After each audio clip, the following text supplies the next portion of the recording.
Where's the link? The views expressed on the following program are those of the guest hosts and callers. They do not reflect the view of this network or streaming site. Welcome to the show, folks. This week we have somebody that is kind of very dear to me because I used to broadcast on her online radio network. Uh Let's huh. welcome Renee Marie. Welcome to the program.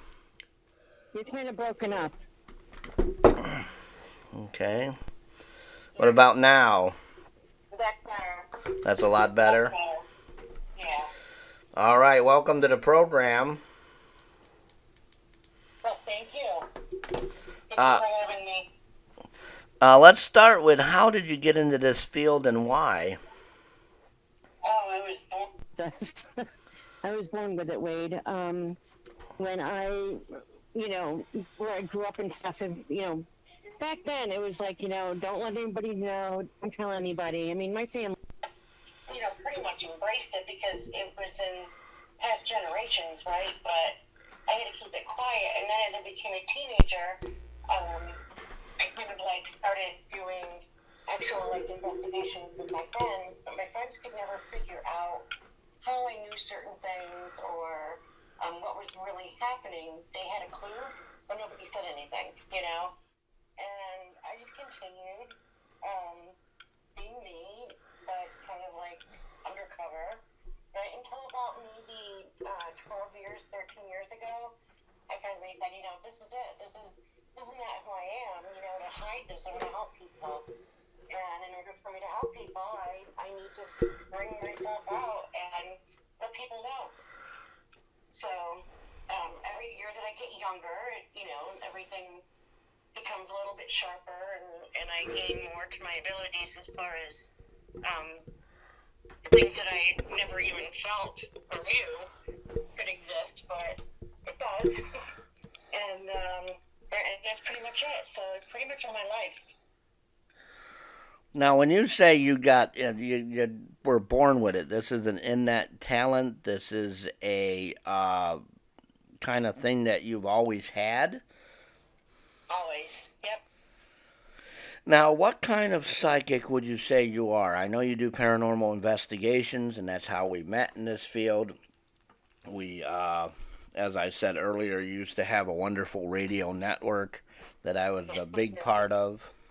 I think I was the only person that had a paranormal show and another show. Yes, you Um, had two different shows on it. it now when you do paranormal investigations, what field of that do you specialize in? Um, Mainly the spirit communication and um, trying to get as much evidence as I can for the other team members. Now, are you on a team now, or do you still on your own? I float by myself every now and then, but I've been with Upstate Supernatural for 5 or 6 years now, and they're based out of Auburn, New York. And Dom and Patrick are the main investigators, and I'm the psychic medium who plugs along and instigates and causes all sorts of shenanigans and mayhem. I keep it interesting. Now, is that the group when we went up to the Auburn convention up there? Was that the team that had the SOS ambulance? No, no. Upstate Supernatural is the one that hosted the Okay. event. Now that was a great event. If people want to get interested in that kind of stuff, I don't know. Now that COVID's out, and now that we have COVID, it's still around. Um, Yeah. but we took a break from life, if we can call it that, maybe. Um, Now that that is settled, are still conventions and stuff still happening again? Yes, they're happening. They're starting to peak again, and people they pretty much had it with being like locked down and in Hmm. fear and stuff. So I guess I do fairly well. In this area, there hasn't been too many, and I haven't posted any myself lately under Dragonfly Cove Entertainment. But um, they, they are starting to happen. Um, more like Western New York and Eastern New York. So like the Buffalo area, there's big ones. There's some in Syracuse, and there's a lot of them around the Albany area that are happening. So and they're mostly what I'm seeing right now are holistic fairs and psychic fairs. Now, when you say holistic fairs, we're talking the pagan side of things. At least they have those kind of down here, and they mix that with the psychic, I guess, readings and talents. Well, not so much pagan. I mean, there was some. I'm sure there's some pagans that attend them, but holistic is more along the lines of natural healing, reiki, theta, Okay.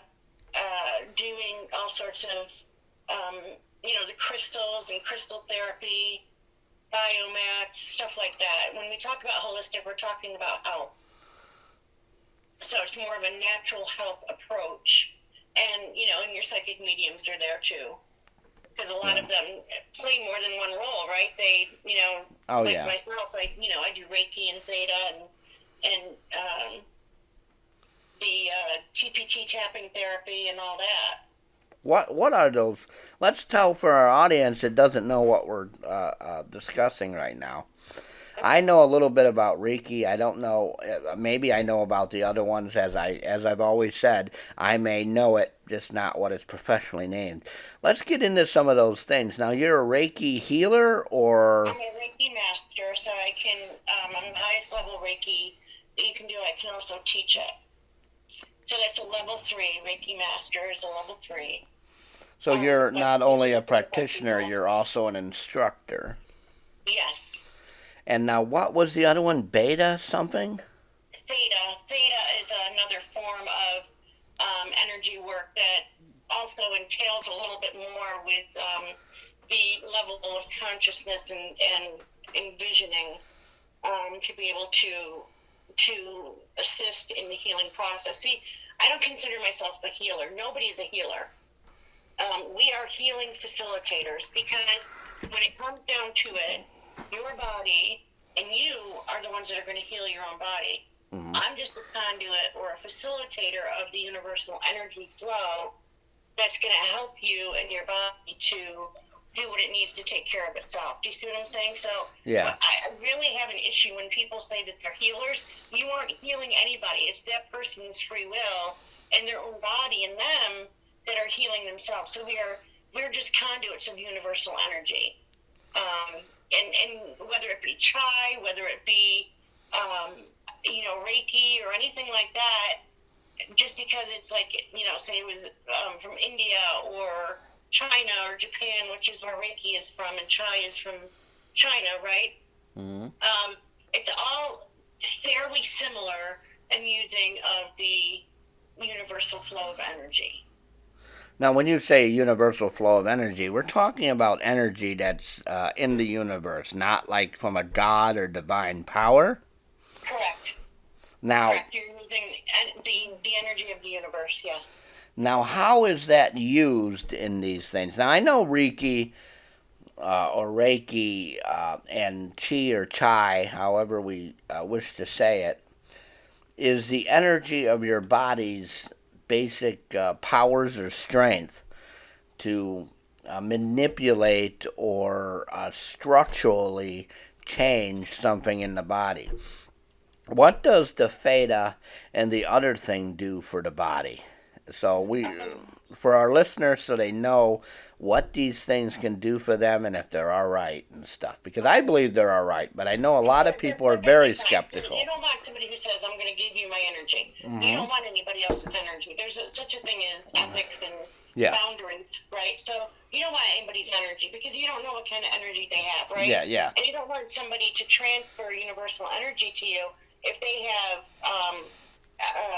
medical issues going on themselves, especially at that time, because you're going to end up with some of their muck, and you don't want that. So basically, when you summons in, when you call in, when you bring in the universal energy, it flows through your crown chakra and out your hand. Mm-hmm. And some of it comes in your right arm and exits out your left hand. I like to pull it in through my crown chakra and send it both ways. But my left hand is more powerful and with the energy flow than my right hand is. Okay. Now, real quickly, when you say hands, you're at. Now, I understand this, but this is for our audience. Uh-huh. You're taking energy that is already somewhere out there, Correct. and you're literally making your body pull this into you, so then you can transfer through touch or hovering your hand over them, or a process of the area that they're sitting or laying in has already been charged to receive it, and then it goes into them. What happens at the point that it goes into them? Because you mentioned anything that's bad, anything that's evil energy, as I call it, that stuff can be absorbed too. So, one, how is that not absorbed through them? And two, how does our body absorb this? Because what my worry is that I could be near somebody, almost like a psychic vampire, and we could get their energy into us too. Or is Right. there something special going on that you are doing to make sure that the energy goes into the person and we don't have to worry about that? Right. See, what I do is I call in the angels. I always call in Raphael and Archangel Michael Mm-hmm. and some of the other archangels and ascended masters to help me, not only to protect me but to surround the person that I'm working with, right? And I also do a distant Reiki, so I don't even have to be in the same state as the person or the same country when I do Reiki or Theta. Okay, and I'll explain it a little bit more, but when that energy comes in, I'm protected. The client is protected. Some people prefer prayer, but I always put some sort of protection around us. And then the energy comes in. It's a pure, clean, fresh, exhilarating energy. And what I like to do is I like to do a clean sweep through the body first, and then focus on the areas that need the energy the most. And sometimes it could be just as much as just realigning the chakras and letting the chakras, when they get up to the vibrational frequency that they need to be up to, and then they will automatically take over. So Reiki is good for any blockages within the chakras. It realigns them, and the energy goes to the different areas that need to be worked on. And a lot of people, like with me, some people, my energy is very strong, and I send out very strong universal energy. I don't play games, Mm-hmm. when I do Reiki. So some people will start laughing, and they don't know why. Some people will start crying, and they don't know why. And it's all part of the healing process. And then some people just get so relaxed that they fall asleep. So it just depends on the person and how they're going to react. It's never anything harmful. Although I have found that some people, like, I have a friend, he's got rheumatoid arthritis. Or not rheumatoid arthritis, it's, psoriatic arthritis. That's what it is, psoriatic arthritis. Mm-hmm. And it's very painful for him. So that was something that we learned right off the bat, is that, some people just cannot accept it. And that was because of his body and what he had that he was dealing with, right? And because he was always in pain, and we're like, well, let's try it. And he's like, stop. And I was like, okay. And he's like, don't. And he's like, it's very painful. He couldn't even explain it. And that was just for the basic universal energy. So it wasn't even my energy, because that's not what you transfer. You transfer the universal energy. And and it was very painful for him. So it had the opposite effect. And so some things do, and some things with the body, it just depends, But to be able to send this energy, I always feel really good about it when I do send it, because 99% of the time, except for that one case, it definitely is beneficial and has worked. So, And you can do it, like you said, hands-on, hands above the body if the person doesn't want to be touched, or it can be done distant anywhere around the world, and that's just focusing where that energy is going to go and direct it. And it doesn't even have to be stated out loud because it already, it already knows, Yeah. And it just flows and it flows. And so when you feel it, you can tell if there's resistance, right? I can tell. If a person is resisting the energy, you feel it literally just building up in your hands, and like there's a wall there, right? So it's not coming out. And if they're not resistant to it, it just flows right out your fingertips. And my hands get very hot. They don't get red or anything, but they get very hot, where people have had a hard time even just touching my hand. Yes, I've often felt that at the convention. You were showing me something, and your body's temperature had a change to it. I don't know if it's called hot, but I could feel the change. Now, when you say the body can and can't accept this, how does somebody know? They would have to go and have a treatment, or is there a way to tell already? Well, the first rule is you have to have a person's permission. You don't Yeah. send Reiki or energy work or do any form of energy work on somebody if they don't want it. So you have to hear them, or have them say yes, definitely, So if somebody, like, say they're in the hospital and a family member calls me up and they say, so and so, and can you do Reiki and please, and I have to have some sort of confirmation from that person Hmm. to receive it, because some people they think it's like voodoo hoodoo stuff, and it's not at all, and it's all healing, and it's very beneficial, and we do it on animals too. You can do it on plants. You can do it on just about any living matter, to help heal. I can't even tell you the number of times I've done it on pets, and I rescue cats. So I've done it on sick cats, that are feral. The first time I ever did it on an animal was a horse. And the vet was ready to put it down, and the young owner called me up and said, please come here. I know you do this. Can you help me with my horse? My horse can't get up, and the vet's going to put her down, and we have 2 Cornell vets here. Can you please? And I walked out into the field, and I had Crocs on. I'll never forget that day. I had Crocs on my feet. It's probably 10 years ago.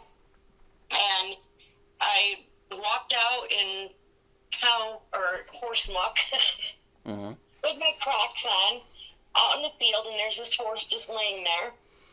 And I went over, and the stallion was kind of walking around nervous, and there's the mare. And so I went over, and I pet the horse and talk to the horse like you would a person, and make that eye contact and let it know it's okay. And they just know. When you have good energy, when you have good intentions, these animals know. Yeah. So I started doing the Reiki on the 2 front legs, the reason why the horse was down. And after 20 minutes, the horse started trying to stand up. So, and the vets are like, what is going on? And she's like, yes, I knew you could do it. And I'm like, I'm really focusing, and I'm talking to the horse, and I'm directing the energy and everything else. And the horse finally stood up and was standing there. And then the stallion came over and literally, like, pinned me between the mare and him. And then, but it was kind of down, so it, like, lifted me up. So here I am. My feet are off the ground. My Crocs are full of horse poo. Mud. That's not something you want to wear anywhere near an animal. I know, and That's I was something like, you didn't. whatever, it is what it is, it's all good skin therapy, I guess, Yeah. Well, that's. And I'm standing there, and, well, I wasn't even standing, my feet were off the ground, and the stallion wanted me right there, and I kept on working on her, and we're all laughing, we were all laughing about this, because they'd never seen anything like this before. And then after another 15 minutes, she went over to my leg, and she gave like a little, like with her lips, like you have that telepathic communication with the animal too. Now, let's recap. You're talking about an animal who is who the horse went down. Yes. And whatever happened to this horse, was it because of abuse? Was it because it had a medical problem? Was it because one of those medical conditions that are fairly serious that'll bring a horse down with their legs, and I can't think of what it is right now offhand. But that's pretty much what it was. Now, what did the Cornell veterinarians do? They just stood there like, oh my God, what just happened? Yeah. Now, did they believe it? Did they? I mean, a vet is trained like a doctor in some kind of biological science. Yeah, they had no choice. They couldn't believe what they were seeing. Yeah, it was pretty interesting. When they left there, they were like shaking their heads. They didn't know what to think. You know what I'm saying? They did not know what to think. I mean, that horse should have been put down. But the horse wanted to help. The horse wanted to help, and the horse accepted it and let happen what happened. I mean, she was a little wobbly at first for a few days, but then she completely healed, yeah. Now, what kind of horse is this? Is this a normal... It was a quarter horse. A quarter horse. Yeah. Normal horse. Now, what do you have to do for the permission of the animals? I would think you could go to a sick person and do the same thing. Or do you have to get permission? You have to get some sort of permission. And if you don't have that permission, you're blocked anyway. Okay. You know what I'm saying? You're blocked. The energy is not going to transfer, and you're going to feel it. You're going to know. If somebody's skeptical and they say, okay, and they're really not okay, but they're just doing it they're not really open up and receptive to it, you're going to be blocked, and you're going to feel it. And you either talk to that person and, calm their fears or their nervousness or whatever so that they can enjoy the experience and allow the healing to start taking place, or, it's just not going to happen. It's free will. So, when we talk about free will, anybody can block this energy, or is it only the real skeptic? No, anybody can block it. Just like if you come near an energy vampire or anything else, you can block them from taking your energy or dipping into yours, Yeah. You can block all that. It's all in shielding and protecting yourself. Again, it's about boundaries. So that's probably why when I go to conventions that I don't feel much of stuff, because maybe I'm blocking it. You could be very easily blocking it. Wayne, you know as well as I do, when you go to these conventions and, these fairs and stuff like that, you need to put that protection around you. Mm-hmm. You have to. And when you do it so often, it's an automatic thing. You don't even think about it, right? Yeah. It's automatic. I do it every day of my life. When I wake up, I'm already, blocking energy and setting up my boundaries and stuff like I do with the other side. You set up your boundaries. Well, a lot of setting up boundaries also comes with me not wanting them to steal anything, because some of the people at these conventions are a little odd. Some of them are a little not... I don't know if it's not professional. I've never seen somebody that wasn't professional. But I have seen people I've looked at and I said, are you really doing this? Or are you, you know what I mean? Questionable as to what it is. And that's the reason I want our audience tonight to feel secure about talking with us about this. And not feeling that this is fake. Not feeling that this is... out of place, not feeling that this is out of, we're not in left field right now. We're talking real stuff. And I've seen you do it. In person, I've seen you do this. Right. You've seen me with my skills of an investigator and a talk show host and So we have actually met each other. A lot of people that come on here I have not met yet, but I and you have met each other.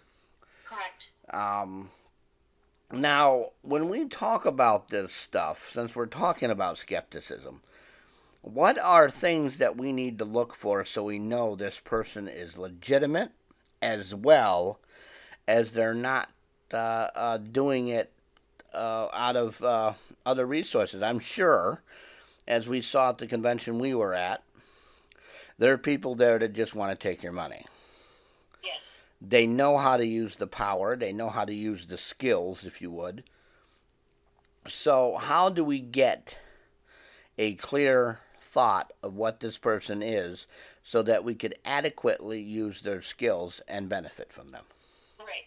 You're going to, you know what, nobody's going to beg you or come up to you, and they shouldn't.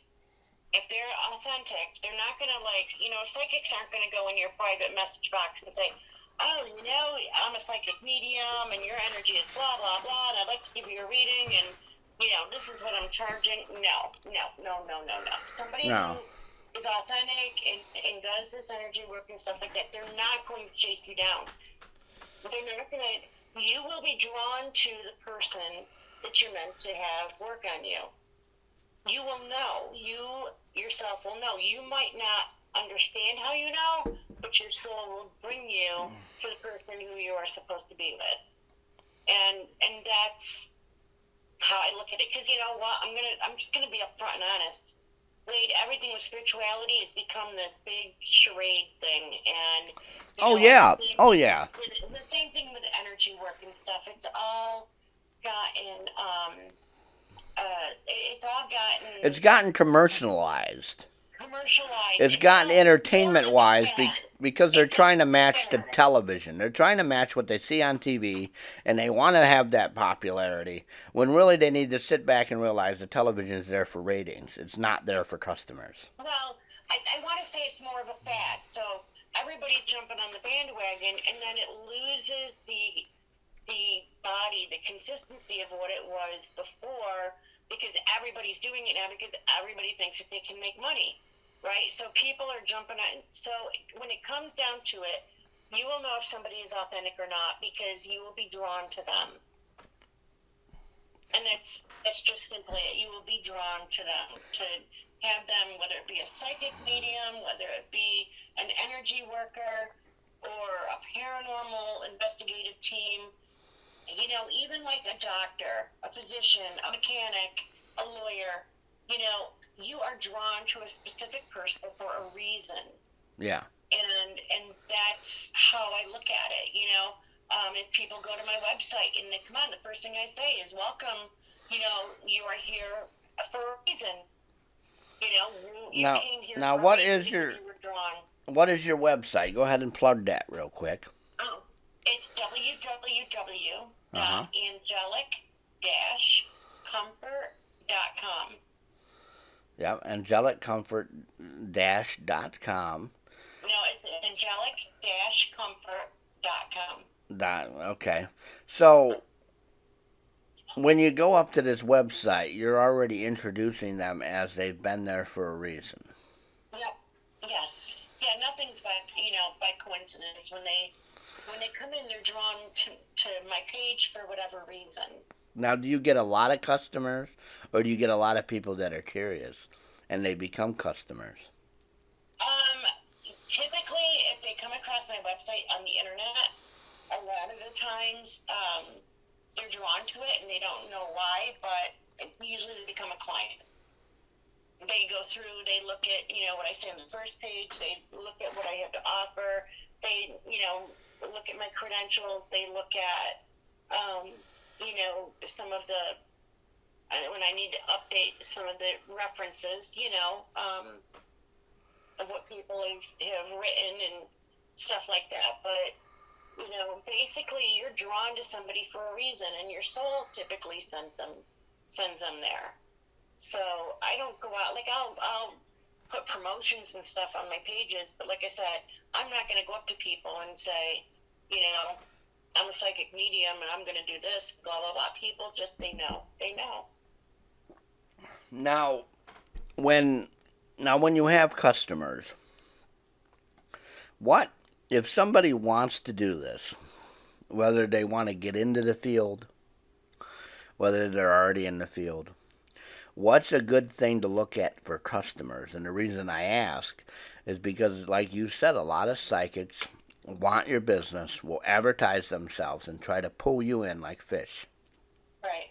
It's almost like they're fishing for something. And don't think, Wade, don't think I'm like blind and not knowing, because I've got people on my page that try to get into my friends. Oh, yeah. And try to take my clients away from me. And Oh, yeah. And I'm not stupid. I'm not. Yeah.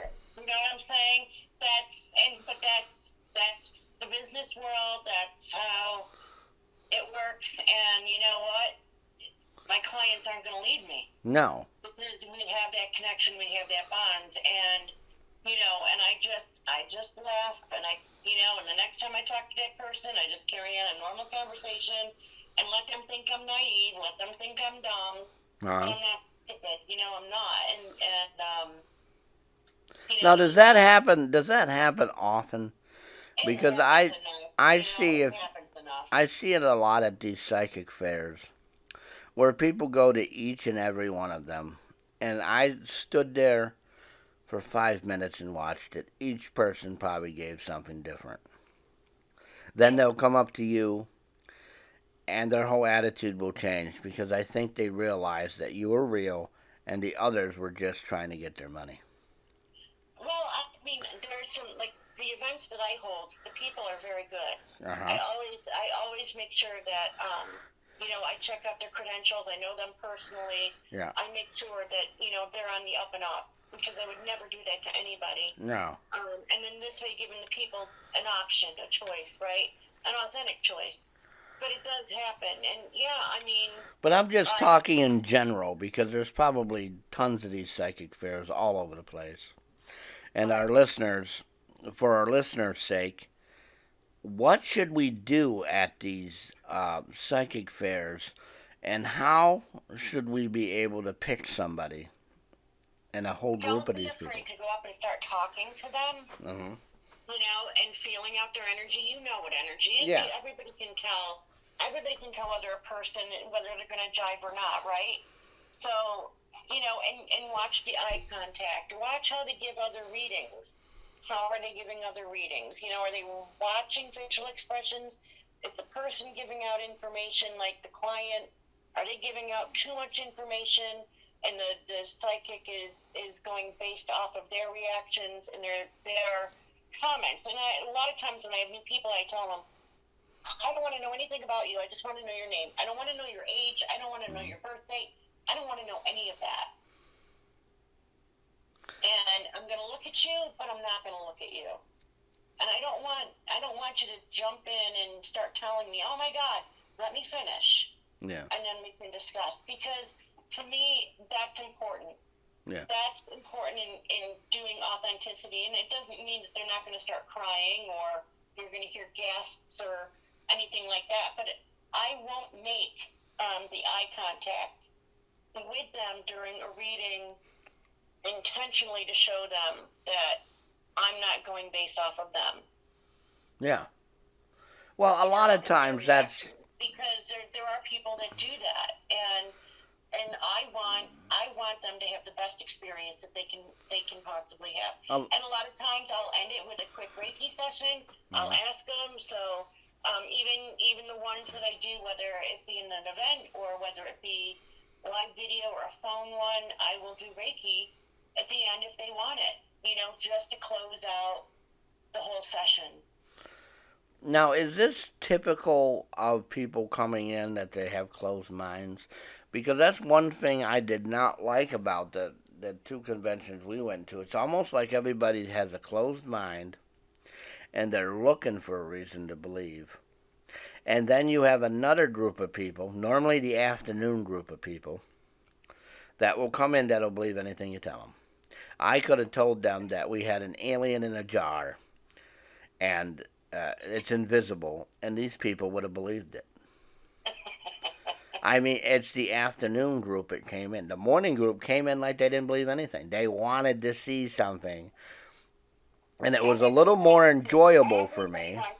Everybody wants to feel experience, to experience what we experience. And it's really hard because everybody's so different. So I try to teach like the angelic hold with those people who are seriously grieving, and how they can actually recognize their loved ones and know that they're there, and just to like different things that they can do on their own. And I always tell people, they're like, I don't see my loved one. I don't see my loved one. Well, here you go, everybody. When you go to bed at night, say, so-and-so, I miss you so much, and I just want to see you. I want to hear your voice. I need a hug. I want to know that you're still with me. And when you go to sleep, you tell them to help you to remember in the morning when you wake up. So when you have these lucid dreams are the dreams that you have before you wake up. Mm-hmm. And so you're conscious, but you're not conscious of what's going on around you. And they will come in, and they will meet you. Now, you might not hear the conversation, but you're going to feel the conversation. You're just going to know. Yeah. And a lot of times when you wake up, it's so quick. The ending is so quick that some people cry, some people feel relieved, some people wish it was longer, but they remember. So I'm not saying it's going to happen when you go to bed tonight, that you have to remember, because you're nervous. You're going to hopefully wanting to expect it, but you're not going to be in that realm. So it could take a couple of days, and then it'll happen, and you'll remember, and it's a beautiful thing. It helps with the healing process and the grieving, but it's people want proof. They want proof, and sometimes the only way you can do it is by telling them something that nobody else knows. Now, I had a cousin come up to me one time, and I'll never forget, and I will never forget, and he said, so, you're a psychic. It was at my niece's graduation party. He is really arrogant, And I just looked at him, and I said, and what's your point? Well, when Mom died, she and I have a word, and blah, blah, blah, and you need to prove to me. And I looked at him, I said, you know what? I don't need to prove anything to you or anybody else. I know what I'm capable of doing, and I hope you find that person who's willing to put up with your attitude. And I walked away. Yeah.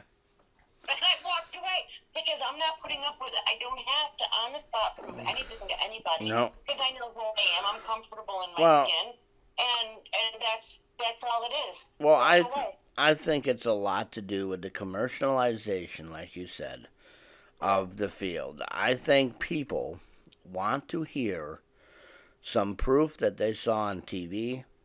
It's the same thing in the paranormal field. I want to see that ghost. I want to experience that fear. I want to see this thing. I want something to appear for me. When really, probably 90% of the investigations I've gone on, we found it after, or it was a voice, or it was something so simple that my years of experience is what found the problem. Not seeing this. And I know they rehearse stuff, and I know these TV psychics they'll probably give readings to 1,000 people and take 4 of the best ones. Well, and people don't realize that. I'm not going to put any other psychic down. I don't believe in that, but so TV and ratings and stuff like that, like Teresa Caputo, doesn't just go up to people and say, oh my God, you have somebody, and then start talking. No, there's signed waivers that have to be gotten prior to her approaching. So her TV producers and whatnot walk up to the person and say, Teresa Caputo's here. She would like to do a reading. It's going to be on a show. Can she come up to you? You need to sign all these waivers. Yeah. And they sign these waivers. Or it's planned that the person, really, you walk into a restaurant, sit next to somebody at a table and tell them you want to read to them. If somebody told me that, I'd tell the person they're crazy. Really, she walked up, one of the psychics, I can't remember the one with the blonde hair, but they all got blonde hair. They walked up and they sat by this person and started telling them about their parent. I would tell the person to get lost. But what they don't realize is these people are ratings. If the psychic that you're talking about doesn't get anybody that day, or doesn't meet the standards that the producers and the programmers and the companies want, they're going to find somebody else that will. Right. So you have to up the antics.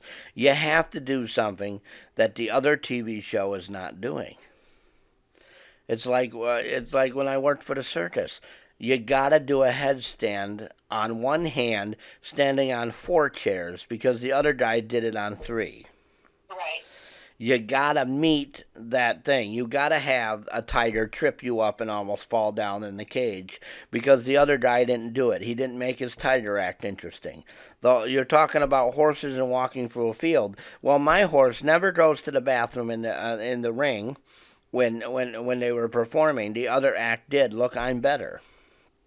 Like that farmer is going to say, now my horse is better by what you did. The other horses don't get reiki, so that other farm is, you know what I mean? It's a competition that I think is senseless, but these people don't understand. That's how television works. That's how it's always worked from the day one it started. Even your radio network, if my show didn't perform and I didn't do what you wanted and I didn't meet the schedule you wanted and I didn't have the meetings we had where you told me what you wanted, you would have found somebody else that could do that for your radio station, that could get you that audience. Right. It's like professional. That off, all right. Well, well, the other network I was on didn't like something I did, and I'm like, fine, bye. I'll stay with this one. But the relationship we had when you had your radio network online was, I'm a professional at what I did, and I knew that you were a professional at getting the radio out. So as long as we both did successful. Right. But there's been other people that said, I want you to do this, I don't want that. No. I run my show the way I want to, and that's the way it is. And, sometimes it has gotten me not on a network. Now, are those networks still around? No. Are any of these things still around that we used to be on? No. Right. So, the good networks are still around. Yeah, mine's coming. I'm going to be bringing mine back, I think. Well, I could be up there. And this time, I could probably hand you about 50 archived shows that you can air that nobody's heard yet. And I won't have to do any new material. There you go. No, it's going to be under a different name, but I'm really thinking about bringing it back. It's just something that I enjoy doing, and, I got people who are like, hey, we'll help. I'm like, whoa, people are willing to help with me. And what made your network better is you were willing to take a risk at somebody else's show that was different. My show was different. My show is different. It's not the normal podcast. I bring people on here, and I was discussing this week with somebody else. I bring people on here that no one else has brought on. I bring people on here because we want to talk about your life, talk about your work, and it's interesting. Something different for the audience. Our audience right now has been cooped up in their house. They want to hear what's out there. They want to hear new things. News and all that. They don't want to see that. They see that every day. Right. They want to hear something new. Now, another question that I have on this subject is, how does one, if somebody was looking to get in this field, let's talk about now how the person would do it and be successful at it.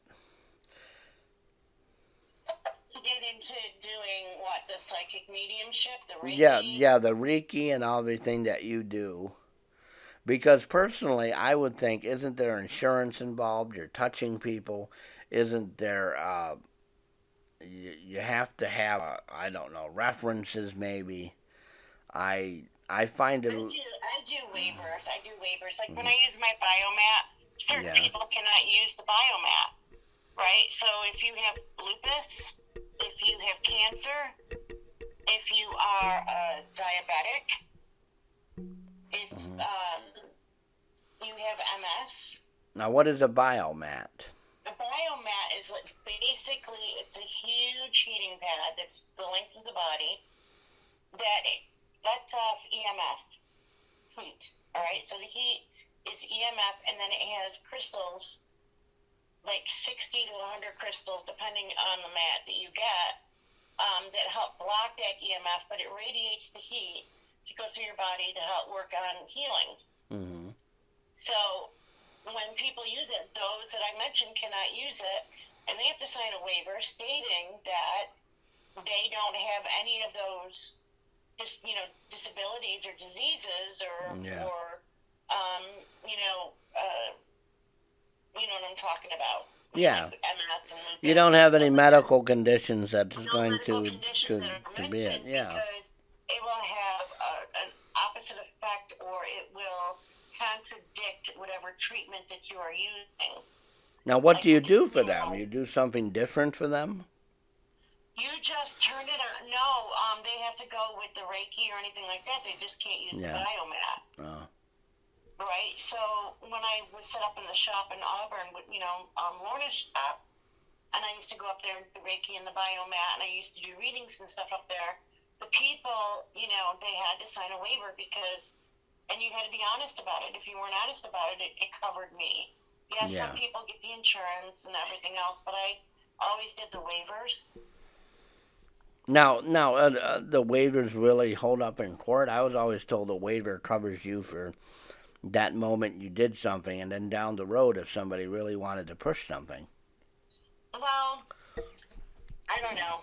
I always used the waiver. I never had an issue. My clients were always pretty much on the up and up. Well, I've never heard of issues. Why would you want to sign a paperwork saying that you didn't have this, knowing that it would have, an ill effect on you? Yeah. Right? And why would you want to do that? You're already going through hell. You see what I'm saying? Well, there's a lot of odd people out there.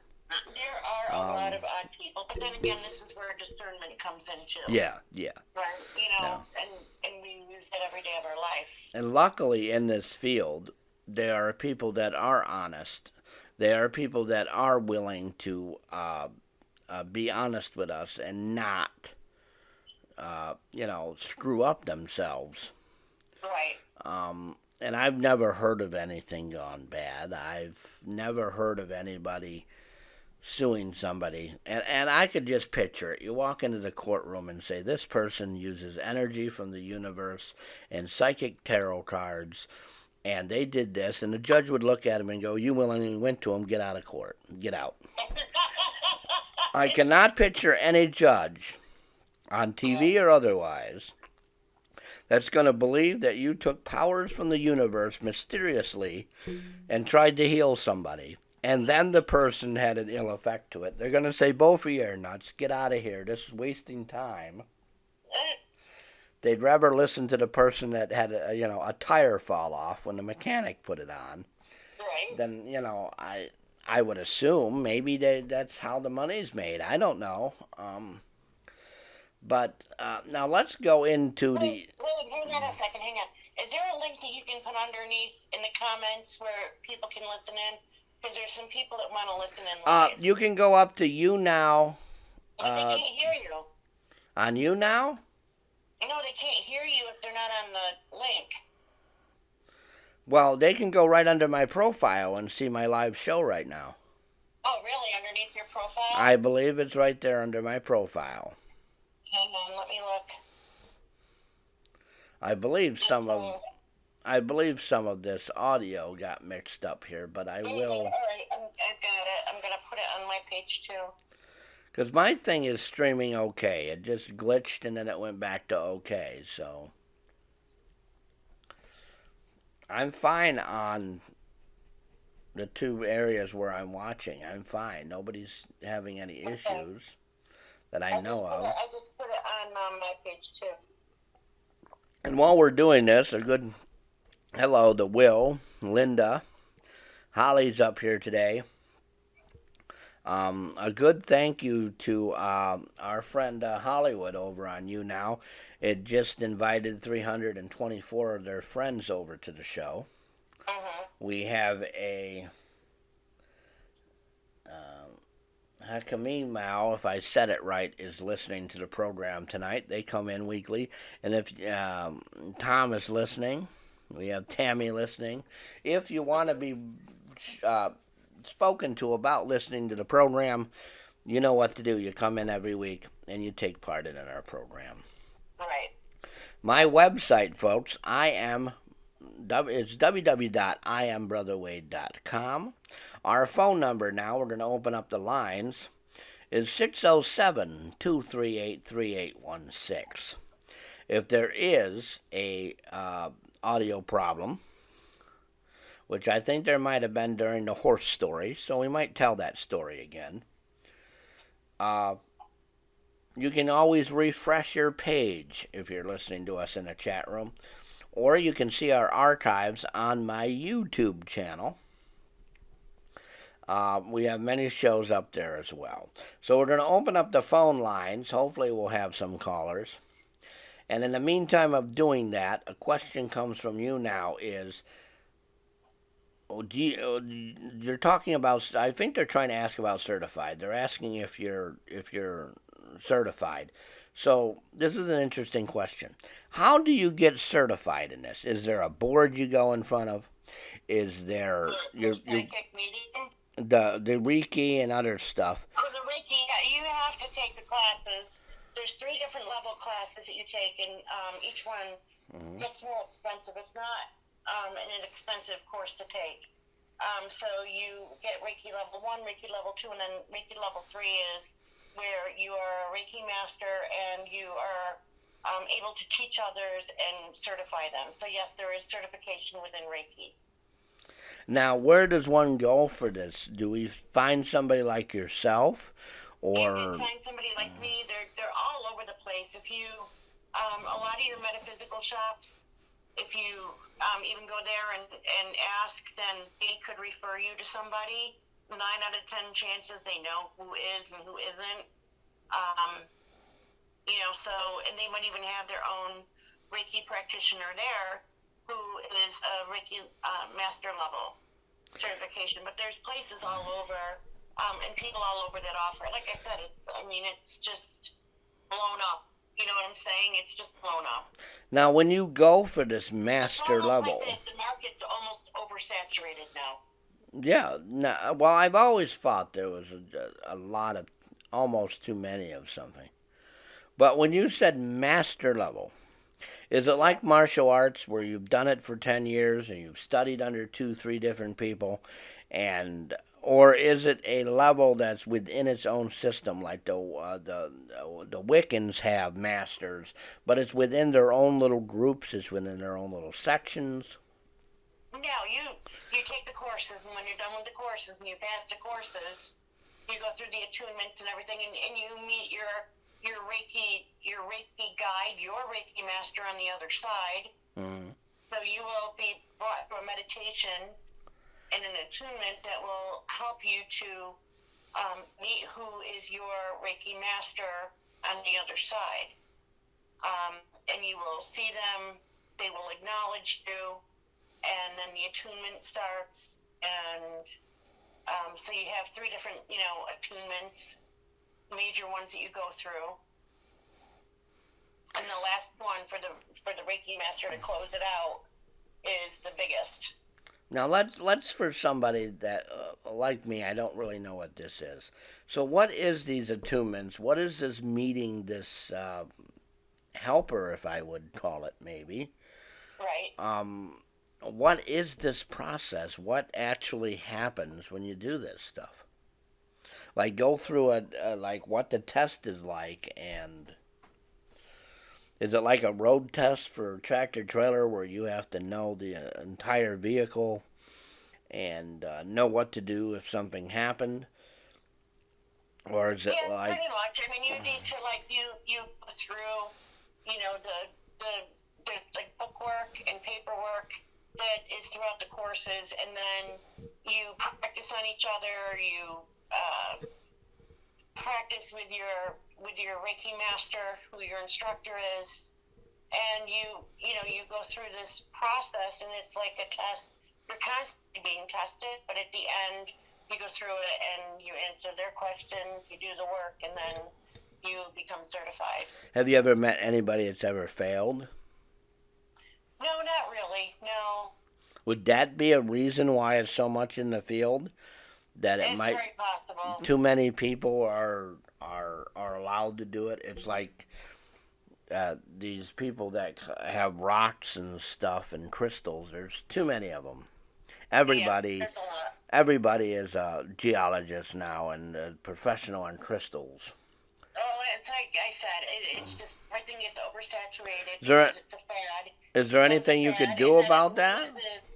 Not really. Just keep your head above water and keep doing what you're doing. No, I mean, is there like a team that goes around and says, "Oh, well, you're not certified anymore. You're not doing it the way you're supposed to. Let's keep the good in," or is it not really regulated? It's not worth it. You know It's what? not And regular. this is what I believe. Same thing with psychic mediums. Yeah, You do it for the highest good of all, yeah, right? If your intentions are not pure and you're going to go around dissing other people and stuff, yeah, the universe, if you're not using your abilities and gifts that have given you for the highest good, with all pure good intentions, yeah, I've seen them taken away. yeah, I've seen the universe literally take them away from people. yeah. Well, I often wonder that is there if somebody did screw up or didn't do well or what things can happen to them. I've seen a lot in this field that I questioned it. I look back sometimes and I say that person didn't do that, or Yeah. and it's very sad that these people exist. However, just like you exist for the good people and you exist for your customers, maybe they do have some kind of a following. Some of them do, they do, and like I said, it's authentic. You're going to do for the highest good of all, right? And your intentions are going to be pure, and you're going to be honest, plain and simple. If you're not, those abilities, those gifts get taken away. I call them abilities. Um, some people call them gifts. I look at it as I've had this all my life. I've worked into perfecting and fine tuning. It's not that I just do it. I mean, I school myself, right? I school myself. I school myself with the other side. I do my own research. I'm always trying to expand myself and fine tune. Even though I'm that young, like I constantly am trying to learn because we're all teachers and we're all students. So, it's not just some type of a wham bam thank you ma'am thing. Those people who No. are authentic work on themselves. They work just like a doctor, a lawyer. You get a lot of people who say you shouldn't be charging for your services because they're a gift from God. Well, you know what? Everybody has a gift. I A mean, doctor has a gift. A doctor is gifted. I couldn't go into a surgical room and do what a doctor does. I couldn't do what a lawyer does. I couldn't do what a mechanic does. Anything. A hairdresser. My God, you don't want me doing your hair up, right? I no, mean, no. not. What I'm saying. So basically, everybody has a special gift, and you pay these Well, people, I don't and you I should don't be able think to say, I say that a lot about the psychics because I sit there and I listen to them and I hear them and I'm like, they're so wonderful. Why can't they offer their services for stuff? For instance, if a child goes missing and they want to find the child or something had happened, why can't you volunteer that time with the police department? that they should. Use it for advertising. Most of these, the police departments are paying them. I think Sylvia Brown used to Do get you two think so? thousand dollars. Sylvia Brown got Oh, 2,000. really? Yes, she got $2,000 for a case, and it's nuts.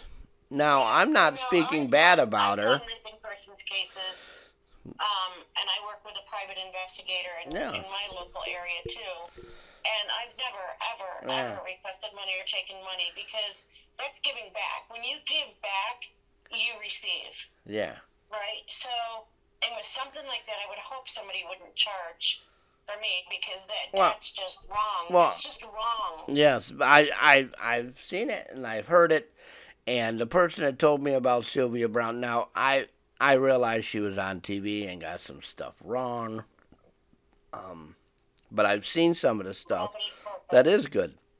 But yes, she did one case. I think it was one out of her cases, and the price was $2,000 for her services. Yeah. See, I can't. Now, I don't know if this case was totally for law enforcement. I believe what happened with that was she did it privately and to law enforcement, and it all grouped together into one big case. She's gone, and I don't like to speak bad about. And plus, some of the stuff she did was pretty legitimate, believe it or not. Right. Some of the stuff the other person did that recently passed away, legitimate. And I think being a psychic, I was told at least twice a year you're going to find something that's wrong. That's the average now that somebody gets wrong with stuff. Now, actually, I would think doing a death case and all of that stuff, there's so many factors. Um, there's so many levels of things that you have to do that the general public doesn't understand. You Right. have to find the scene. You have to use your energy to go back to what happened, which is probably not a very nice thing to experience. Correct. And you have to go to the area that you think it is.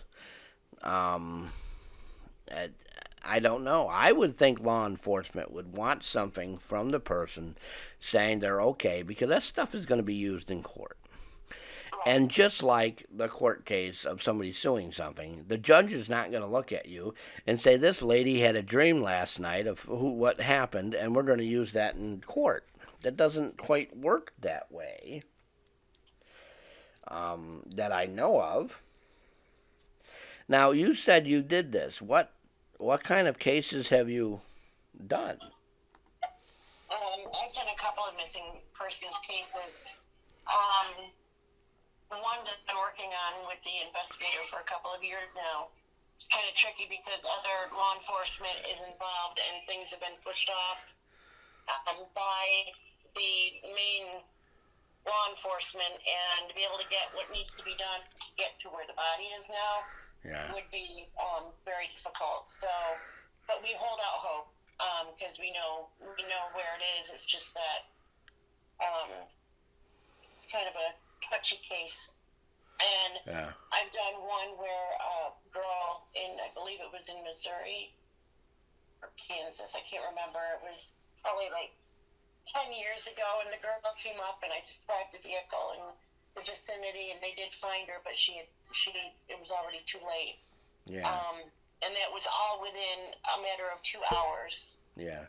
And the girl was already deceased. Yeah. And then there's another one I just did last summer where a child came up missing in Georgia.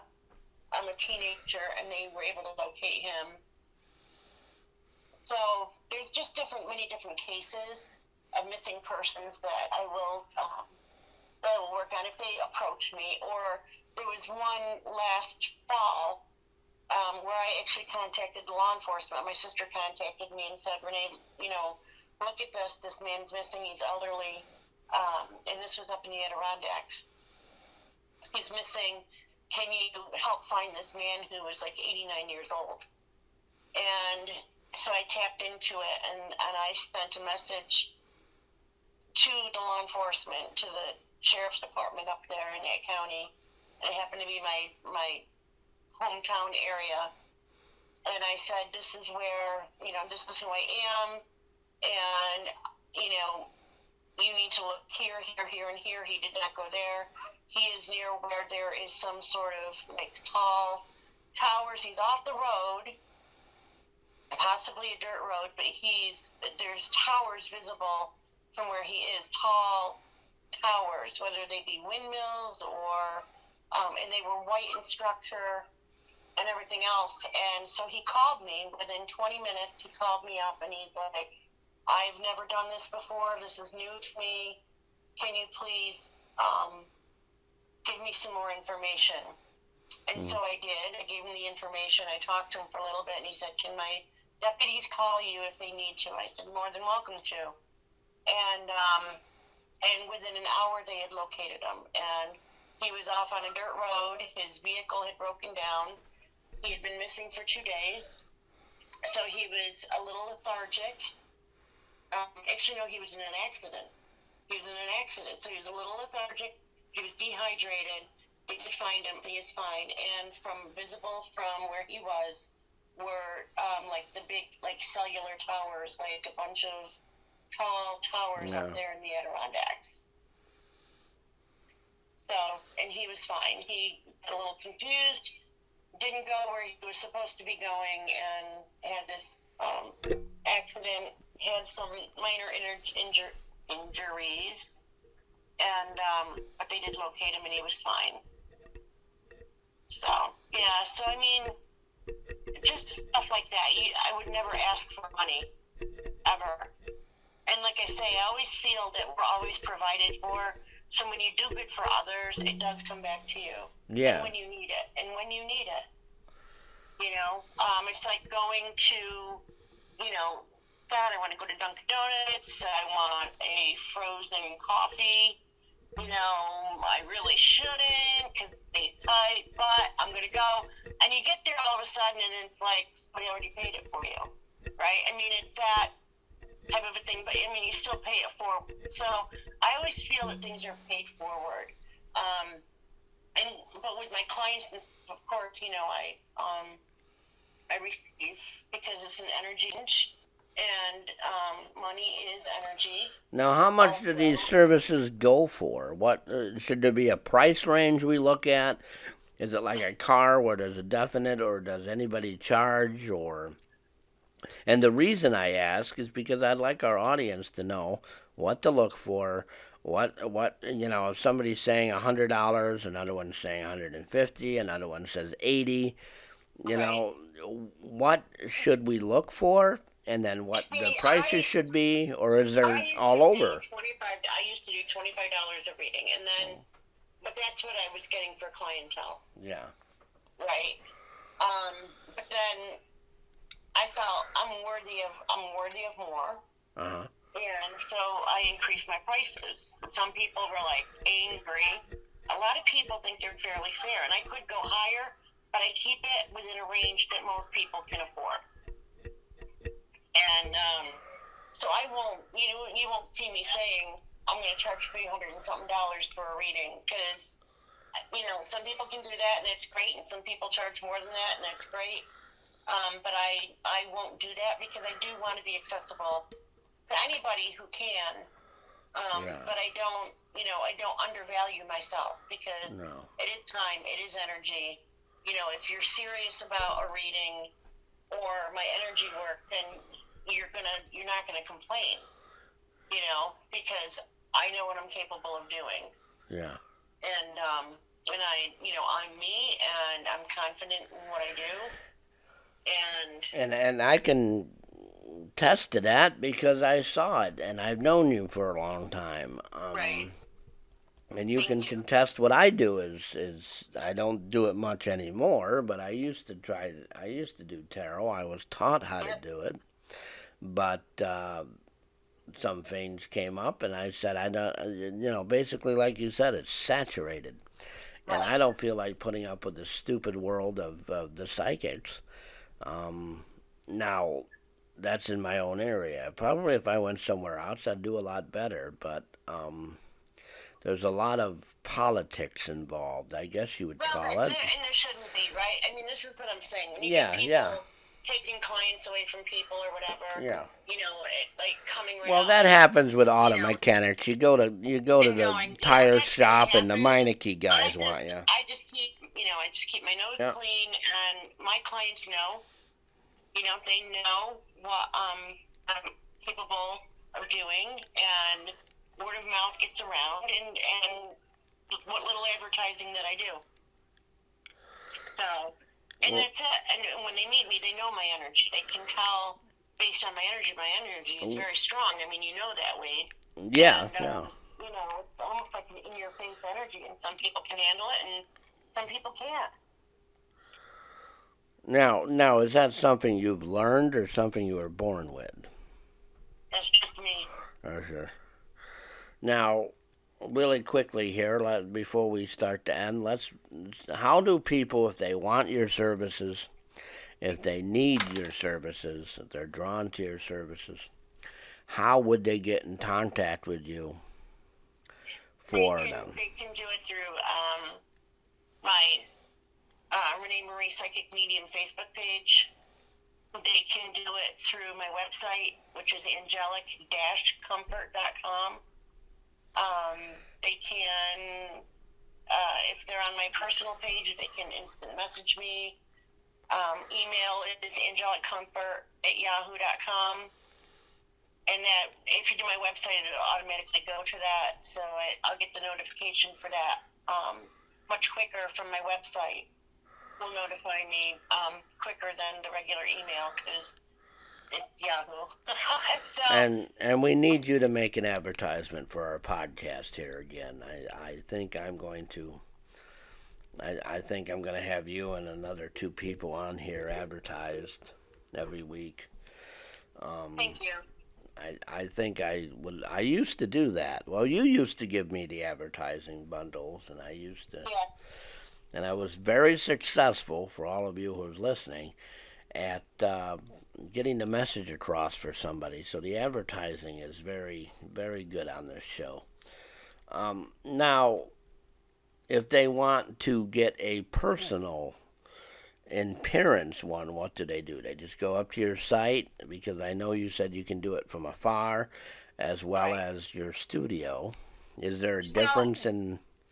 So this is the thing. I don't have an actual shop that I work out of. Okay. And I don't let anybody come to my home. I don't want the energy in my home. Yeah. Right. I mean, I have a daughter who's disabled, and I keep the energy very even keel in my home. So I don't do this out of my home. Plus, it's risky, right? I mean, who wants to do that? Yeah. Well, there's people that do that, and they're very successful. But I know what you're saying. Yes.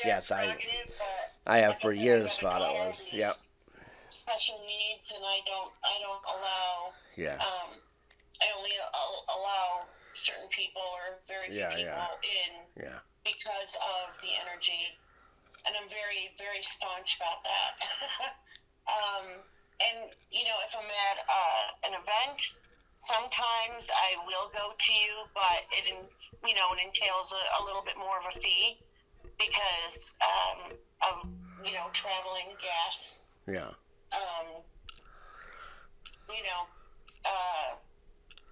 I like this Father's Day. I'm going to be at Finger Lakes Tap Room up in Cortland, New York, on Main Street, and she's having a little holistic thing. And she called me up, and I've done readings there before for her, and she's. What is that again? The Finger Lakes Tap Room.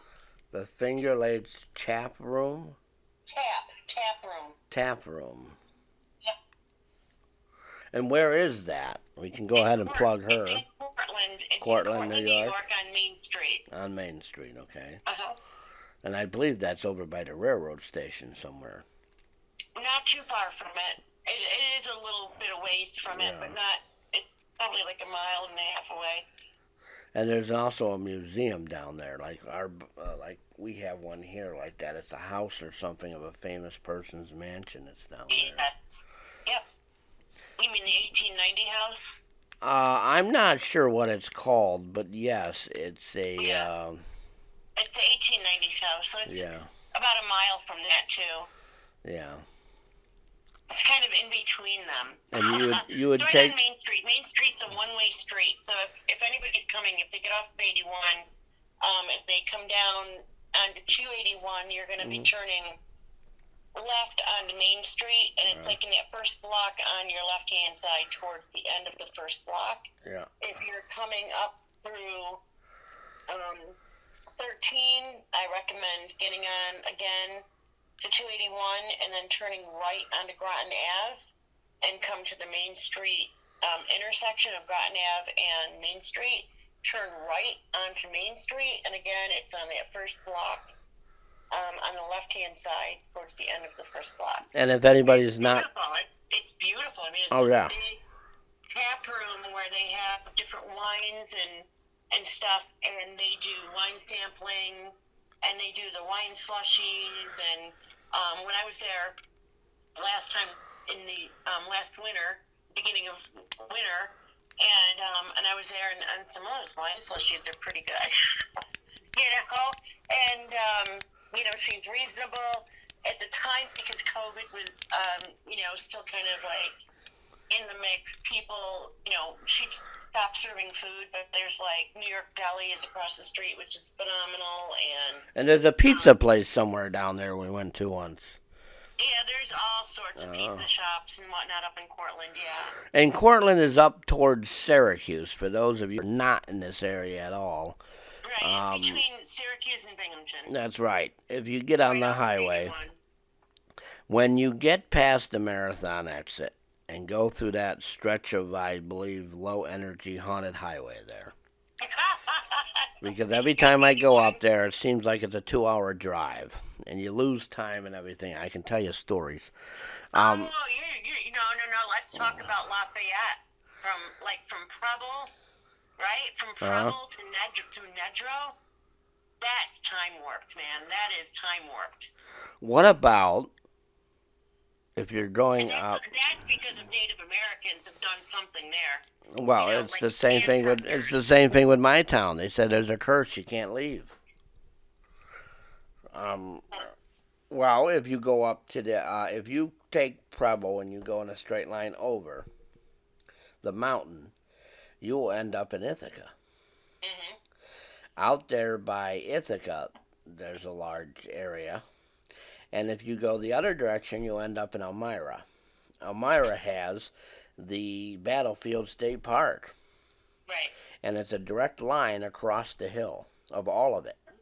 And I bet you the Native Americans had their homes and everything on the direct line. Well, we should check out the ley lines and the meridian and everything to see. Because if you think about it, right, we had a lot going on in New York State, right? This was all, you had the Onondagas, the Mohawks, you had the Cayugas, the Senecas, and if anybody's into this, the Iroquois Indian tribes as well as the Onondagas. Right. We had the Oxtenango family tribe, which a lot of people don't understand. These tribes named themselves after families. Right. We have, up in Cortland, there was another one. I forgot the name of it. But they were like Apache warriors. They would basically slaughter you if you messed with them. Mm-hmm. Well, this is the whole thing. This is what I'm getting at. New York State is Native American territory. Yeah. And there were battles everywhere and bloodshed everywhere. Yeah. And where I live, there was bloodshed. And my girlfriend who lives down the road from me, her and her fiance, in their backyard is a Native American burial ground. And so, it's all through here. And like when I first moved into this home, let me tell you, it was like you want to talk about a circus? My lights were doing all sorts of funky things. And this would have been, let me think now, 13 years ago. 14 years ago. Yeah. Anyway, it was doing something. My oldest daughter said, "Mom, the lights, oh my God, they would go so bright and they would dim, but like all at the same time, like outside, inside." Yeah. And it was like, they would go beyond what the light bulb can go on. And she's like, "Mom, will you just like find out who it is and talk to them, because I know it's got to be a spirit. And this is, Mom, it's looking like a circus show here." I'm like, "It is a circus show. What are you talking about?" And she gave me the look, But I did, and it was the Native American chief, and he was not happy with what was being done in my community with the land. He's not happy with what was being done in general with the land, and so... And when you said bloodshed, did you mean Native Americans, or did you mean that, the Easterners, if you will, decided to come up here and just screw up everything? All of it. All of it. All of it. There were massacres. There were massacres and bloodshed all over, and so New York State is basically 95% of it is sacred land. Yeah. It's sacred land, and look at what we've done to it. And into Pennsylvania it is too. Not happy, huh? And into Pennsylvania, we can go over to the Ohio area, it's sacred Right. land, The whole Ohio all the Valley, way yes. up into Canada until you reach the Antarctic, if you wanna. Yes. Is And they are all not sacred Indian happy land. with what man has done. And so Yeah. I apologized for what man has done, and I made a pact with them that I would, do what I needed to do, and they keep me safe. They keep me protected, and they can come and go as they please. And then what I did is I went outside and I gave back an offering.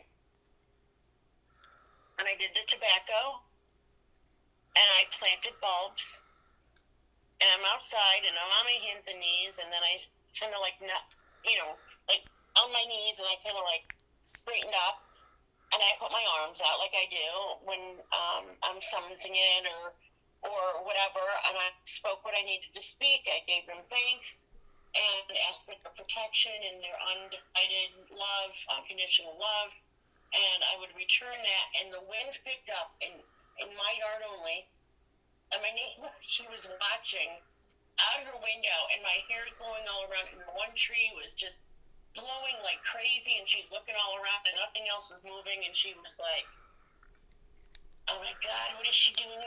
Oh, so, and so after when I went inside, she messaged, she goes, Renee, what the hell were you doing? And I told her, and she goes, that was freaky, Reiki. She goes, oh my God, I've never seen anything like it. And it was their way of accepting my offerings to them, right? Because I was giving back to the earth. I was giving to them with the tobacco, and I was giving back to the earth by planting the bulbs. And they accepted it. And that wind, that energy movement was them accepting that. Okay? And so it was crazy. So a lot of people around here think I'm a witch and they leave me alone, and I'm not. And they can continue leaving me alone, but they think that I am, and I'm not. But it's just all energy and all in my belief and my Go outside, have a bonfire, dance around to it to Metallica for a while, and they'll right? leave you alone for the rest of your life. It's it's all spirit. It's just all, we all coexist. We coexist. Yeah. Spirits, and they have their opinions and they have their thoughts, and they're very strict on a lot of it. And you know what? Granted, we're the ones that are living, and we kind of in a way have the upper hand because they're not. But well, I've seen more spirits have more powers than the living have. So. Oh yeah, I've seen that too. But then again, it's all in boundaries. Yeah.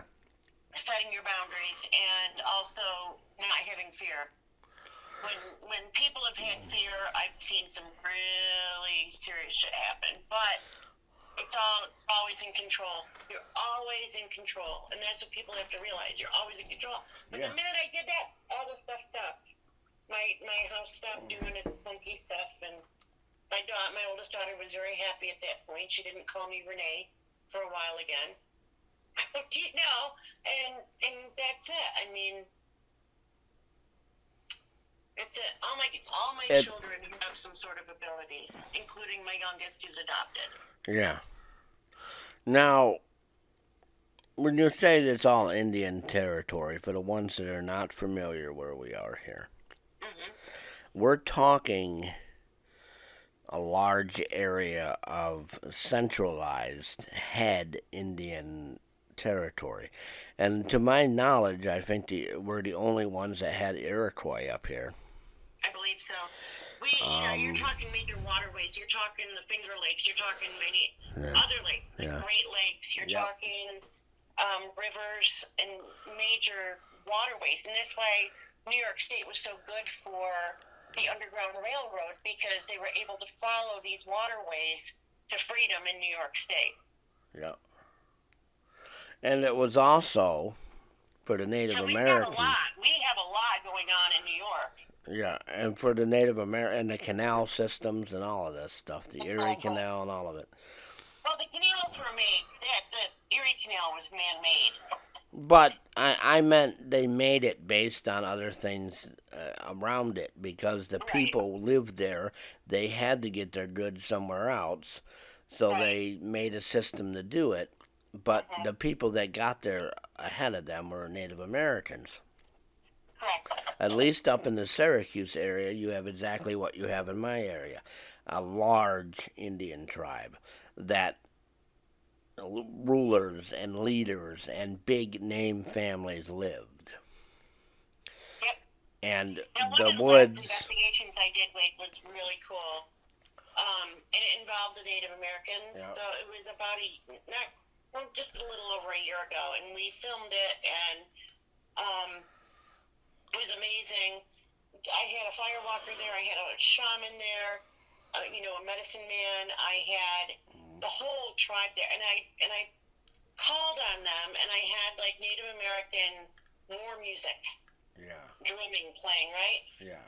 So they came in, so they were revved up, and I talked to them, and they knew who I was and stuff, and it's not uncommon that a spirit won't know who I am, especially when I project into the other side, right? Yeah. So a lot of it has to do with my abilities beyond what I put out in public, and so they were there, and they were getting so worked up. My teammates could not get near me. The EMF around me, the reading went from 0 and shot up to like 43. Mm-hmm. And they could not, they literally And could not get near me. for our audience, what kind of meter was this? Because a lot of people like the equipment. So what? I'm trying to. I think it was just a regular EMF detector. Okay. One of the regular handheld. Yeah. Well, I have several of them, and they're called peak meters. We have the K2 meter. We have a gauze frequency. This was an actual EMF reader that Was it? the meters and stuff. Was it a gauze reader where it had the lines on it and everything? Oh, geez, I don't know. I don't do the equipment. Oh, okay. I know we've got like the Connects. We've got Dom and Pat have. Yeah. They deal with the equipment. I deal with spirit communication. Have you ever used it together? Have you ever used the K2 meter with that and the EVPs to see if you can get the same thing they're telling you on EVP and meters? Yes. Yeah. And Dom actually makes spirit boxes, and I don't know if you were at the one show that we did at the mall where Dom actually presented me with my own spirit box that he made for me. I don't think so, but I did talk to him about making some. I was interested in it. I'm still interested in it. If you could get word to him that I'm still interested in having one of those things. Okay. I would like to make my own if I could find a way to do it. I found a way to do it. However, I'm not tech savvy. I'm the one to type to solder my own finger to a table. I'm the type to, solder and irons, burn up in flames in my hand for some reason. I'm not tech savvy as in the material part of it, but I do know a little bit of the knowledge part. I have an idea for two of them. I want to eliminate the human factor from it. And eventually, I would like to try my dowsing rod experiment that we attempted in Buffalo on the ships. I want to get the human element out of dowsing rods totally and see. And I also want to get the human element away by having a radio frequency where it just scans anything and everything at once. All three types. The cell phone frequency type, the scanner, a police radio type, and the radio, like AM, FM, actual radio.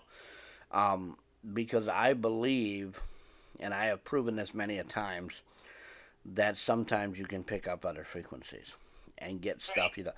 Now, but for our listening audience, when you hear a child speaking to you at 1 a.m, when no children would be on the radio, unless it's a police call or a fire ambulance call, where there's children in the background, which I doubt because they won't come through that strong, that's good proof there's a child spirit there. Right. And I have put together some things on cassette tapes which I'm kind of addicted to doing now because of this digital stuff I heard. Digital stuff can play anything that's on there. The tape can't, and the tape is magnetic, which does a great EMF draw to it. So I'm working on some stuff, but if I could get the technology and the wiring and all the whatever you call that end of it, the electronics end of it, the technical electronics end of it, I have some ideas. I've had an idea now that I've even drawn up, really badly, of course, because I can't draw worth nothing when it comes to that kind of stuff. I was told one of the symbols I used for in the drawing, I would make it nuclear powered by drawing that symbol, if I was an engineer. So I'm really bad at it, but I do know it, and I'm really interested in it. I'm also interested in the experiment I was told about here in a podcast where we pick a place, and we have me and somebody else at another place with EMF meters on, and we all sit down and ask questions and see if it'll pick up on the other EMF meters. Nice. But I don't know. You have to be real careful. You have to know what you're doing. You have to have things in place. When you open a portal, you have to be able to close that portal. Well, no, not necessarily that part of it, but the part of it as in knowing that the person knows how to use an EMF meter, can write it down when the speech is said at the moment they say it. So let's say at like 1 o'clock something is asked, the question is asked, everybody's response is written down and recorded and everything else. And then you go back and see if it all picked up at the same time. The gentleman said in their experiment it did. And it kind of is a little freaky that it did. I would like to try the experiment somewhere. I would like to do it. I would like to try it, but I don't know if you have to be physically ready. Another experiment, the way to do that is have somebody that's blindfolded, asking the questions at each location, and then they simultaneously do it. So on Facebook, you'll know that I've stopped asking questions. Somebody else does it. So there's not the people that are on site doing it. And you have a recorder, so the question is asked. So you're eliminating your energy being at that location. Gotcha. And another experiment I wanted to do is just put stuff in a room and go somewhere else and ask questions. We've done that a few times, and we've gotten mixed results, but I don't know. These are, I've been in the field for 21 years, going on 22 years, and these are some of the things that I want to do now that I've been in it more.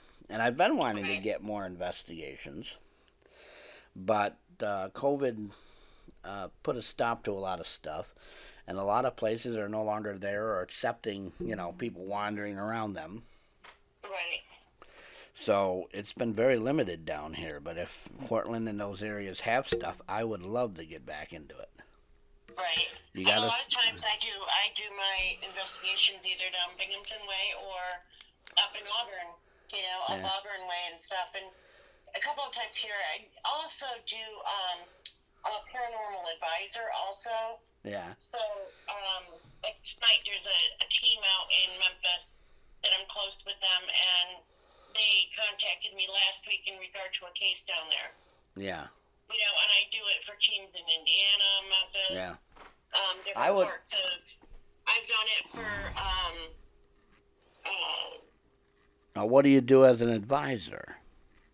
When they're not certain about a case or something that come up, they will contact me and run by me what it is and show me what information that they have given by the client, and then I go through and do what I do.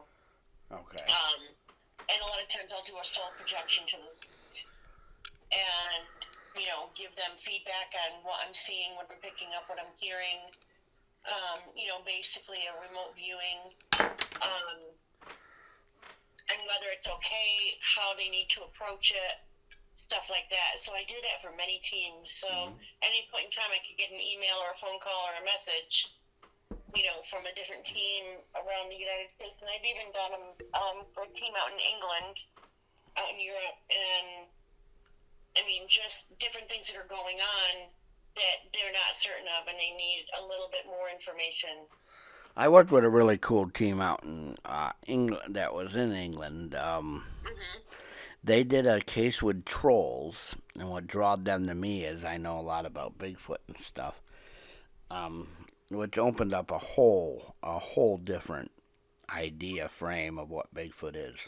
Mm-hmm. And they did a case with fairies, and I was very interested in it. I don't know if you get into that kind of stuff, but I do a little bit. Fairies can be very tricky. They're tricksters. The Well, elementals, the elementals are very tricky. yeah, They're but what? playful, and they can be a little bit persnickety too. Well, the thing of it is, here in America, we don't talk about them as freely as they do in England and Ireland, Right. and it's almost like the British Isles are a whole different way of it, like the trolls and Bigfoot. Uh, Right. he described Bigfoot, the troll, and it's exactly as Bigfoot. And he said they can just be walking in the woods and disappear. And I'm thinking to myself, Bigfoots have been seen walking, and all of a sudden they're gone. Because they're multi-dimensional. Well, what happens if it's the same creature with different names? Mm-hmm. I mean, are we calling them They're Bigfoot when still they're really trolls? I mean, they're still multi-dimensional. yeah. That's why we haven't gotten them, and that's why we don't see any burial sites. It's why we don't see a lot of stuff. They're multi-dimensional. They're not even here. Well, They just project in and project out. well, here's a question for you. Have you ever seen a bear dead in the woods? No. Any of my audience ever seen a bear dead in the woods? Probably not. So if a bear, which is a normal creature that we see all the time, doesn't just have a heart attack and drop dead and someone finds the skeleton, you don't find a skeleton. You're not gonna. You don't find a deer just laying there dead in the woods. I've seen that. Just dead in the woods, drop dead right then and there in front of you. Mm-hmm. Yep. You're the first person. Was it already dead or did it just drop dead? I've never seen it drop dead, but I've No, seen that's what I'm dead. saying. You're never gonna find a deer have a heart attack in front of you and drop. They're gonna go Probably not. somewhere and do it, or the body is not gonna be like a full thing. It's probably a kill or something. Um, but you're not gonna find a bear. You're not gonna find any of the animals dead in the woods. Are they buried? Do they bury themselves? I don't know. But it's something, you know what I mean? It's kind of odd that you would think you'd be seeing deer all the time dead in the woods, bear dead in the woods, squirrels dead. They go somewhere and they die. Even our cats. Look at pigeons and cats. You don't find them dead all over the place. Feral cats and everything. But it's nature does its own. You know what I mean? It Yeah. has a way of. So if that's the case, how are we going to find dead Bigfoot? I'm telling you, they're multi-dimensional. So they exist in different dimensions. Parallel universes, multiple dimensions. We will never actually officially catch a Bigfoot. I believe we will, but I don't want to know what we're going to do.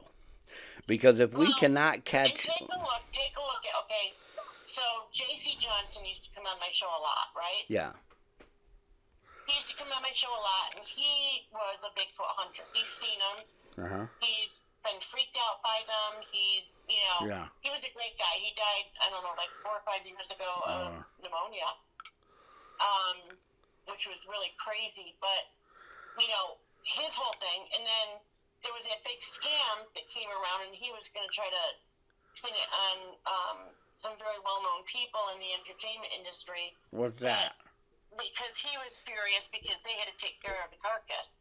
But they ended up like on ice, having what they claimed was Bigfoot, and it was stuffed with pigs and pig parts. No. The guy had toured with the Bigfoot and ice was a monkey. It was a Borneo. Oh God, I should know him. He was Inside of this thing, because he and a group of others had to take care of the carcass and the body, inside of it was rotten pig parts.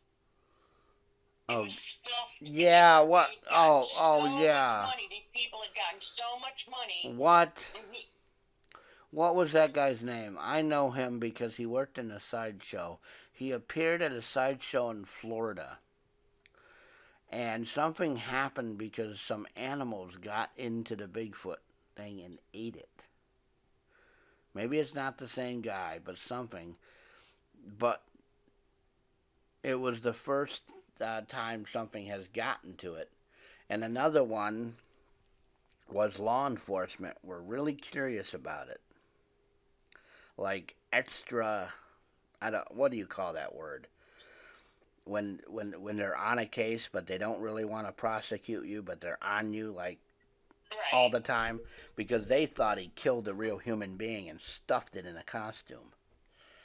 I forgot the guy's name. God, that was a case going around for a while, but I thought that was solved, and he finally came forward and said that it was fake. This was within the last 10 years. Yeah, and JC was saying he felt strongly that Penn and Teller were behind it. Why would they be behind that? I don't know. He felt very strongly that they were behind it, and for whatever reason, I'd have to go back and listen to the archive on the show. But he was pretty.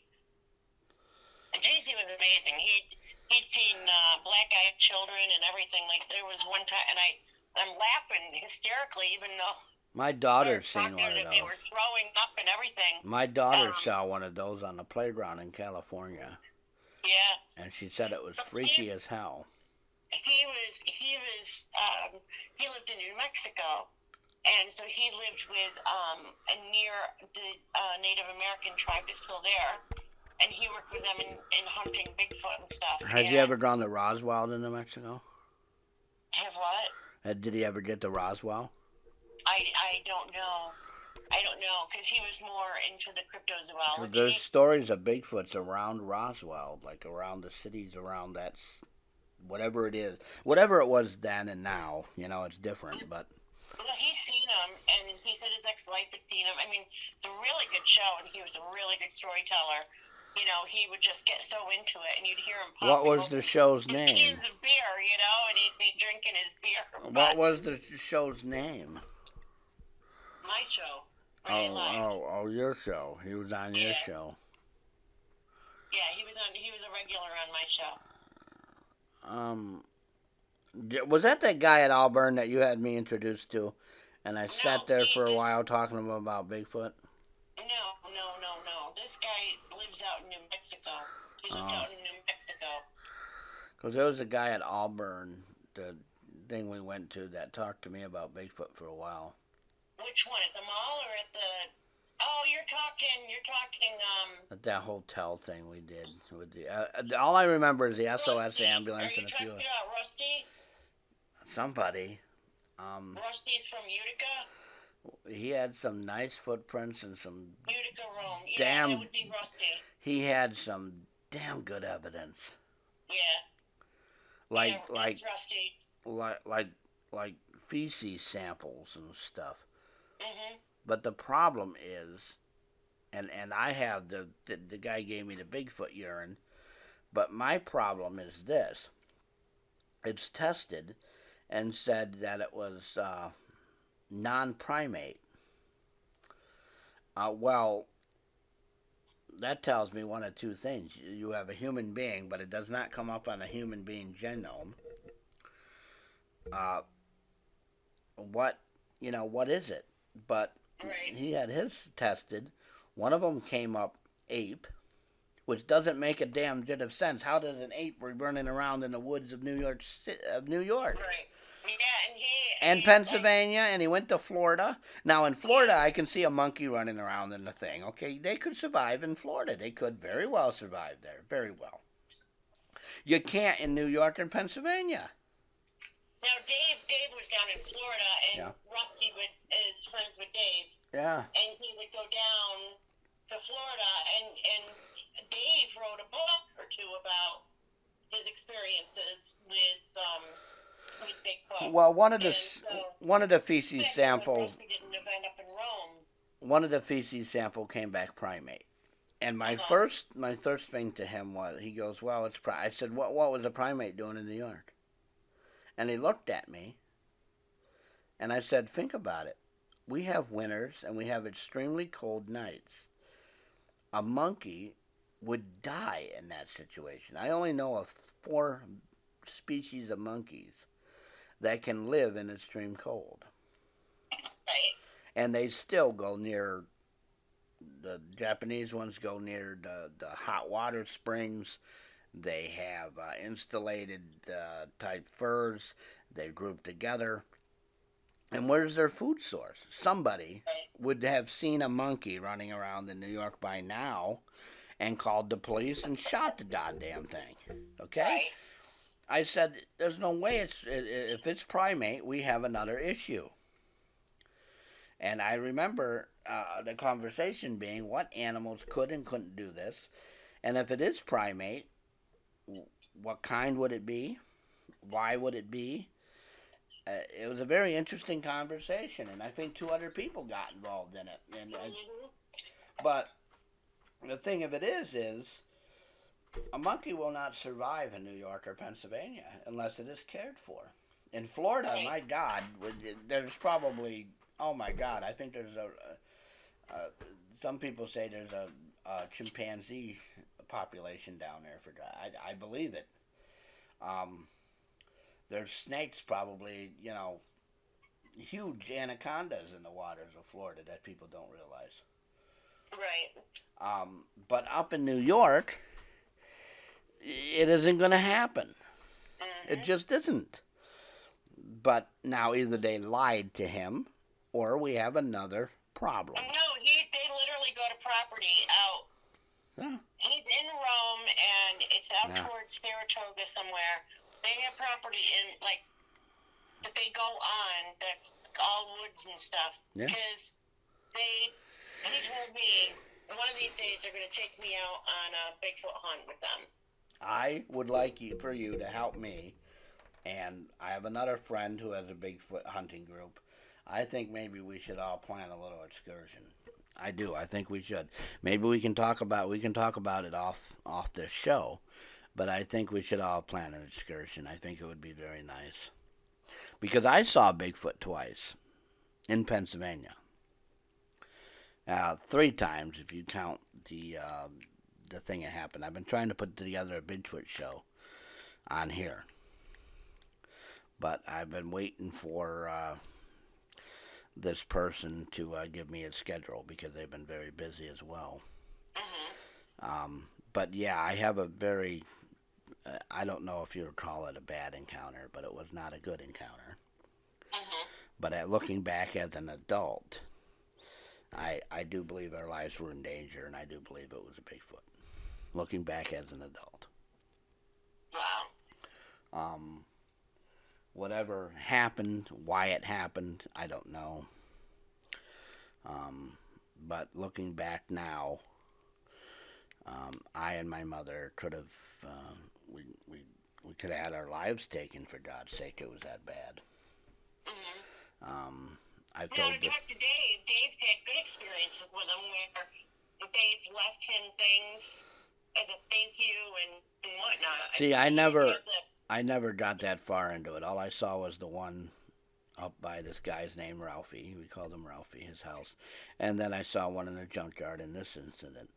So I've never, that's the only 2 times I've seen him, but I believe in him. I saw him. I know what I saw on the one. The one's face was human. You can't tell me an animal has that face. You can't.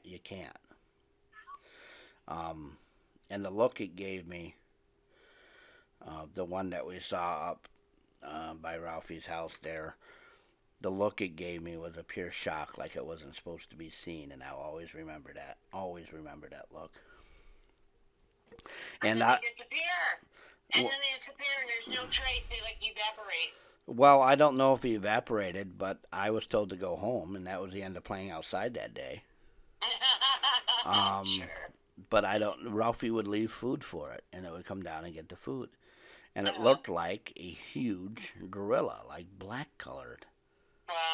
And the other one with the junkyard was Well, they like said a it huge smelled like orangutan. skunk and like nasty smell.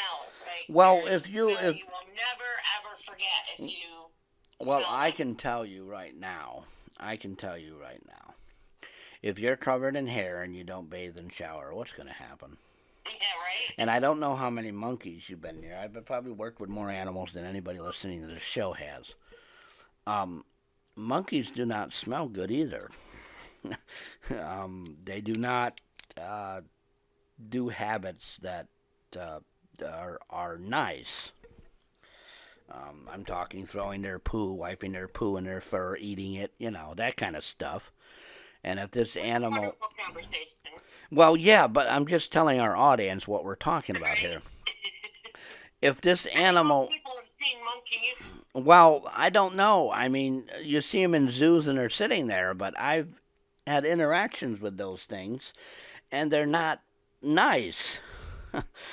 The little chimpanzee in the zoo that's sitting there smiling at you, that's not a smile, buddy. He showed you his teeth. He wants to tear your face off. You know, or that little baboon that's sitting there. It's nice and cute, walking around with its mom. That baboon will rip your arms off like a Wookiee. Right. They're not, I guess, and I think that's how God made them that way because. And you can't look at a monkey and tell me we're from monkeys because they have hands for feet. And I refuse to acknowledge that I came from a monkey or an ape or any of that. I refuse. Now, is Bigfoot a missing link? I don't know. I interdimensional. I'm skeptic to the point of where does it go? Does it go to another realm? Does it go to another planet? Other than that, I do believe that they have an ability. I believe all animals have ability to disappear. I've seen it happen with cats. My own neighborhood, the cat will go under the bush and it won't come out the other side. Now where'd it go? It, and then later you'll see it down the street. Where'd it go? It went under the bush. The bush is standing there right in front of me. I can see the other side of it. I can look under that bush. I can see everything of it. Where did that cat go?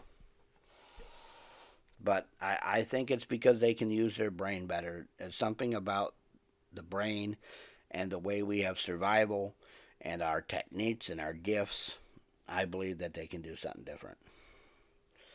My mom used to explain it. Animals don't talk, so they get other things. You know what I mean? Mm-hmm. They can do other things we can't. I don't know. But, so, yeah, get in contact with these people. I'd love to do something. We're winding down to the end. Go ahead and plug your website again. Okay, So we know where. www. Yep. Angelic. Yep. Comfort.com. Yep. Angelic-comfort.com is her website. If you need to get a hold of her, you can also do it on Facebook. My website is www.iambrotherwade.com. Our phone number here, if you ever want to call in, is 607-238-3816. Our listening audience on you now, I would like to thank. A lot of people came in tonight. I'd like to thank them for coming in. Okay, I would love to thank our Facebook audience. Suzanne Taylor's on here. We have Raymond and Bobby. If you want to be mentioned on this program, all you got to do is support us. Come in every week. And so, again, it was nice having you this week. Thank you, Wade. Thank you for inviting me. It was fun. And it was great doing the show. So, as always, folks, I will see you next time.